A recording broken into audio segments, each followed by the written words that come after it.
फिर जागा शेर, लौटा लौह पुरुष। वो कोई आम इंसान नहीं था। वो अकेले अपने हाथों से 10,000 से भी ज्यादा गुंडों को मिटा चुका था। चाहे जितने भी अपराधी सामने आ जाएं, उसके दिल में कभी डर नहीं रहा। लेकिन आज मामला कुछ और था।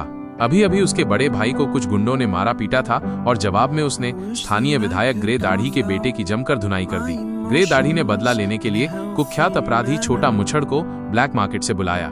जब लौह पुरुष यानी टाइटन टाइजू घर पर नहीं था, छोटा मुछड़ उसके घर में घुस आया। उसने भाभी को बुरी तरह घायल कर दिया और चारों बड़े भाइयों को उठाकर सड़क पर घुटनों के बल बैठा दिया। उसी वक्त एक भारी भरकम हम्मर गाड़ी आकर रुकी। टाइटन बच्चों को घुमाकर घर लौट रहा था। जैसे ही उसका एक बच्चा उसे देखकर दौड़ा, छोटा मुछड़ ने पलटकर गोली चला दी। बच्चा गिर पड़ा। टाइटन दहाड़ उठा।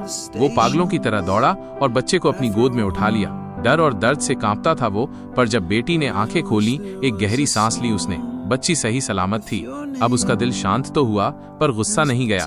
वो छोटा मुछड़ के पास गया। अपने परिवार को और कष्ट न हो, इसलिए उसने अपने घमंड का सिर झुका दिया। ग्रे दाढ़ी से माफी मांगी, लेकिन छोटा मुछड़ कहाँ मानने वाला था। वो तो टाइटन के पूरे खानदान को मिटाने पर तुला था। टाइटन ने गिड़गिड़ाया, समझाया, लेकिन नहीं।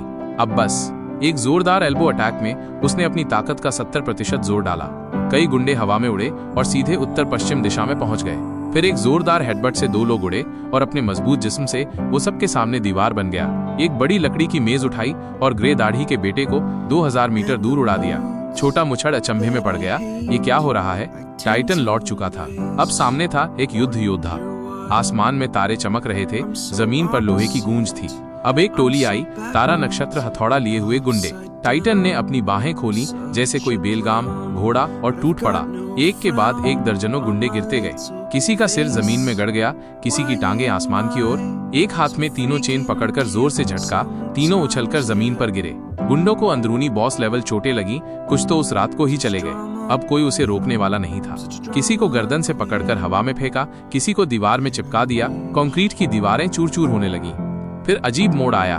सड़क पर एक नाचती हुई लोक नृत्य मंडली दिखी, जैसे कोई फिल्मी सीन। उन्हीं के बीच से टाइटन गुंडों को फेंकते हुए गुजरा। एक को कंधे पर लाद कर उछाला, दूसरे को स्लो मोशन में मारते हुए जमीन पर पटक दिया। फिर आया एक बड़ा गुंडा तलवार लिए हुए। टाइटन ने 2 थप्पड़ मारे, आदमी उड़ गया। फिर नीचे से छलांग लगाकर एक और उड़ाया। 200 मीटर दूर बने पकोड़े की दुकान तक जा पहुंचा। तभी कमांडो जैसी यूनिफॉर्म में हथियारों से लैस सेना आ धमकी। छोटा मुछड़ चौंक गया। अब ये कौन? एक बूढ़ा आदमी पीली वर्दी में सामने आया। वो था देश का सबसे बड़ा सैन्य अधिकारी।